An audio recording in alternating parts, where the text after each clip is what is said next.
Eco Tejas world class electric bike అతి తక్కువ ధరలోనే.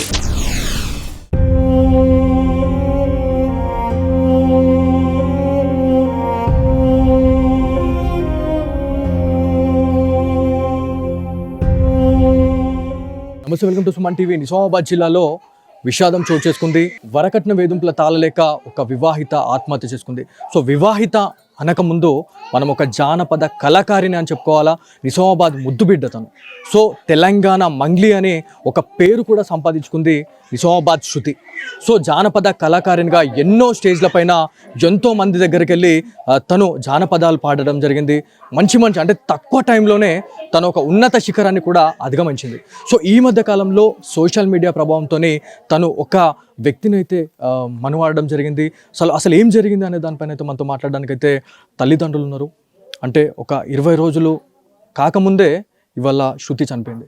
So అసలు అక్కడ ఏం జరిగింది? వరకట్న వేధింపులే ఇవాళ దీనికి ఈ హత్యకు కారణంగా మనకు తెలుస్తూ ఉంది. ఇది హత్యనా లేకపోతే ఆత్మహత్యనా అనే దానిపైన అయితే మనతో మాట్లాడడానికి శృతి వాళ్ళ మదర్ ఉన్నారు. ఒకసారి వారితో మాట్లాడడం. అమ్మ, మీరు చెప్పండి, మీకు శృతి ఒక 1 వీక్ బ్యాక్, ఒక 5 రోజుల కిందనే కాల్ చేసి మాట్లాడిందని చెప్పేసి చెప్తా ఉన్నారు.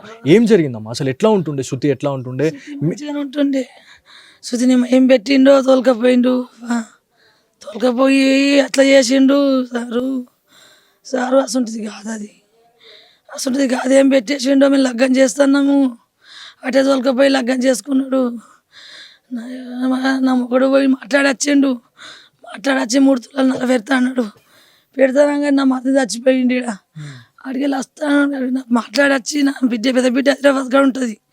హైదరాబాద్ కాడ కూర్చున్నాడు. ఈ కవర్ పోయింది. ఈ కవర్ పోగానే సోమవారం చేతికాడికి పోతే ఉండే. ఇక సబ్బదాకా ఆగిపోయినాం సారు. ఆ లగ్గం చేసుకున్నారు. ఇక దొంగతనాలు చేసుకుని దానికి ఏం పెట్టిండ్రో చేసేసుకున్నారు. ఇక మేము పోలేము, మాకు చెప్పలేరు సారు, చెప్పలేరు. అమ్మ, నీకు ఎప్పుడు చేసింది కాల్ చేసినప్పుడు? నీతో ఏం మాట్లాడింది తను? అమ్మ మీరు రండి, మంచిగా ఉన్నావు అమ్మ అన్నది. నాన్న మంచిగా ఉన్నాడంటే మంచిగా ఉన్నాడు అన్నాక నాన్న మాట్లాడన్నా అంటే నాన్న దగ్గరకు పోయినా మాట్లాడే అన్న. నేను మాట్లాడ అన్నాడు. అది అన్నది బంగారం కిందికి నన్ను బాధ పెట్టాడు అమ్మ. వాళ్ళు మాట్లాడిండ్రు కదా, బంగారం పెట్టమని అన్నది. అనగానే ఏమి పోయి ఎడిచి సబ్బుందా కొత్తేసిన సారు. నా మొగుడు చెప్పలేను నేను. ఇక ఇటు వచ్చి మాట్లాడినా.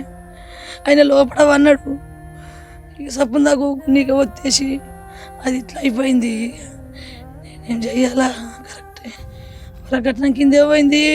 వాళ్ళు చేసేసిండ్రు. నేను నా తల్లి కడుపు తాళది కాలని ఆత్మహత్య చేసుకొని చనిపోయింది అని చెప్పి చెప్తా ఉన్నారు. ఇది కరెక్ట్ కాదు. నేను పోయితే ఇక్కడ కొట్టినట్టున్నారు. వైరు పట్టి కొట్టిండ్రు. మూతి వచ్చేసినట్టున్నారు. నిద్రపోయి అన్నట్టే అన్నది. అన్ని చూసినా పెయ్యంతా చూసినా బంగారం లేకున్నది. అది మొత్తం మెత్త పెట్టి వచ్చేసినట్టున్నారు. మరొక తర్వాత మెడకు కొట్టిండ్రు. ఇంతకెళ్ళి ఇంత కొట్టిండ్రు. వైరు పట్టి కొట్టినట్టున్నారు. నల్లగా ఇంత మచ్చతోనే ఉన్నది. ఏడలేదు. అమ్మ, అంటే ఉరేసుకున్న తర్వాత నార్మల్గా కొన్ని ఆనవాళ్ళు కనిపిస్తాయి. కాకపోతే ఇక్కడ బ్లీడింగ్ అయినట్టు, రక్తం వచ్చినట్టు కనిపించింది. అదేంది మరి? అంటే కొట్టినప్పుడే అది వెళ్ళిందా? కమిలిపోయింది. నేను చూసినా, ముద్దించుకున్నా, కాళ్ళు మగ్గినా, లగ్గం చేసుకున్నా అని నేను ముద్దించుకున్నా సారు. నా బంగారం నాడు అన్న సారు నన్ను తోలుక చేసిండ్రు. ఇక అలా కూడా మాట్లాడినా సార్. నేను ఈడికి అయిపోయింది. నా యవ్వను వరకట్నం పోయింది, పానం పోయింది సారు. వాళ్ళు తీసేసిండ్రు. ఇంత కక్ష ఎందుకు? అంటే ఇంత ప్రేమించి పెళ్లి చేసుకున్న వ్యక్తి ఎంత మంచి చూసుకోవాలి, మరి ఇంత దారుణానికి ఎందుకు ఈయన ఒడిగట్టిండు అనేది కక్ష మీద చేసుకున్నట్టున్నాడు. దీన్ని చేసేసి దీన్ని ఇట్లా చేస్తా అనుకున్నాడు సారు. చేసేసిండు. దానికి ఓళ్ళు లేరు అనుకున్నాడు. మేము ఇలా ముట్టు చేయటం పోలేము సారు. నా మరిది చచ్చిపోయిండు, సొంత మరిది. మేము ఎట్లా పోవాలా? 20 రోజులు కూడా కాలేదు. అది చేసుకున్నాడు. ఇక నా అన్న చచ్చిపోయిండు, దీని వెళ్ళిపోతుందని చేసేసిండ్రు. మేము ఇంటికి వెళ్ళి ఏడ్చినాము సారు. మేము ఎట్లా పోవాలా? మరిదిని పొడగొట్టుకొని వారం రోజులు కాలేదు. అప్పటికి కూర్చుంటే పెద్ద మనిషితో మాట్లాడిపించినాము. ఆపునంటే ఆపలేరు. నా కొడుకు చచ్చిపోయినా దీని వెళ్ళిపోతుంది అన్నాడు వాళ్ళ మామ. ఆడికి అయిపోయింది సారు, పానం పోయింది. అమ్మ ఇంత కష్టకాలంలోనే వాళ్ళు ఇట్లా పెళ్లి చేసుకున్నారు అంటే ఇంకా కొన్ని రోజులు ఆగుతే అయిపోయేది కదా, మరి ఇంత ఇదే టైంలో చేసుకోవాలని వాళ్ళు ఎందుకు వాళ్ళు అనుకున్నారు మరి? అన్నాడు నా మొగడు ఆగుండ్రి అంటే నా అన్నాడు ఆడు వాళ్ళ మామ నా కొడుకు చచ్చిపోయింది నేను వెళ్ళిపోతుంది అన్నాడు. చేసుకున్నారు ఇక వాళ్ళు ఏమో పుస్తకాలు 2 కట్టిండ్రు చేసుకున్నట్టున్నారు అంతే. కాళ్ళకు మట్టెలు ఉన్నాయి చూసిన సార్ నిన్న నేను అంతే. మేము పెట్టిన పట్టగొలుసులు ఉన్నాయి, కమ్మలు ఉన్నాయి సారు. ఆడ పుస్తకాలు కట్టిండుగా మట్టెలు పెట్టిండు సారు. చూసిన నా బంగారు తల్లి మెరుస్తున్నది సారు. సారు సారు నిన్న 12 గంటల నుంచి నేను ఊరికి మా అక్క బిడ్డ తొలకపోతుంది అంటే వెళ్ళినాము సారు. ఈయన్నే బస్తా పెట్టినా సారు. పతిష చచ్చిపోయింది అన్నాడు. ఈయన్నే బొర్రి బొర్రి బొర్రి పైన వాళ్ళు కారు మీద వేసుకొని పోయిండ్రు. ఇక 4 కార్లు వచ్చినాయి, 4 కార్లు వచ్చినాయి, 5 కార్లు వచ్చినాయి. వాళ్ళు పారిపోయినరు, లేరు. లోపటేసి తాళం వేసిండ్రు. నా బిడ్డ ఏదని నేను పోయినా సారు. పోయేటోళ్ళకి తాళం వేసేసిండ్రు, తన దగ్గర వాళ్ళు లేరు, వాళ్ళు పారిపోయినరు. వాళ్ళు ఎవరిని మీరు చూడలేదమ్మా? అంటే వాళ్ళు ఎంత అంటే ఒకవేళ తప్పు చేయకపోతే వాళ్ళు ఇవాళ సాగు కూడా వచ్చేవాళ్ళు. మరి ఎందుకు వీళ్ళు ఇంత దొంగలాగా వీళ్ళు ఇలా దాక్కునే పరిస్థితి ఎందుకు వచ్చింది? పెట్టింది సారు అని ఫోన్లో చూపెట్టి చేసుకుంటాను అలా చేస్తా అన్నాడు. ఇంకొక లగ్గం చేసినా ఏం చేస్తుంది అనుకొని చేస్తా అన్నాడు సారు. చేస్తాని ఒప్పుకొని వచ్చిండు. నా మరద చచ్చిపోయిండు. ఏం చెయ్యాల సారు?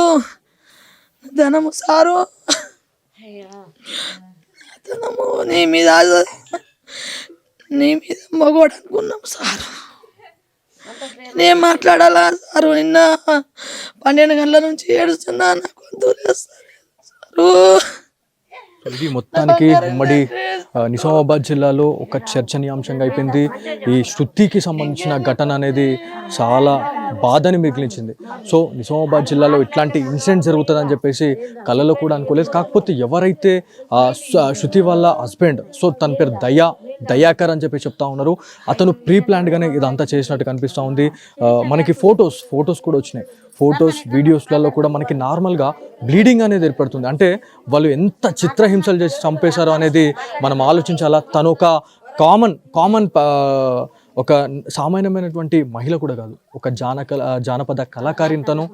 తనకంటూ ఒక పేరు సోషల్ మీడియాలో, తనకంటూ ఒక ఫ్యాన్ పేజ్ ఉందండి.